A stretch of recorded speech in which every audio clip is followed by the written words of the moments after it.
Abhilash. My name is Sridhar. Today we made project of gas detection alarm system. The presence of hazardous LPG gas leakage in a domestic workplace, also stored gases in a container. For that sake, an alarm unit is used to vibrate an alarm which is buzzer.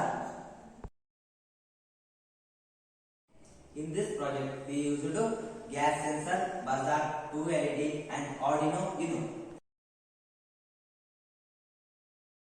Construction. Here there are used two LEDs. The green LED indicates there is no gas and the red LED indicates there is gas leakage. And one buzzer is used to make alarm at the time of gas leakage.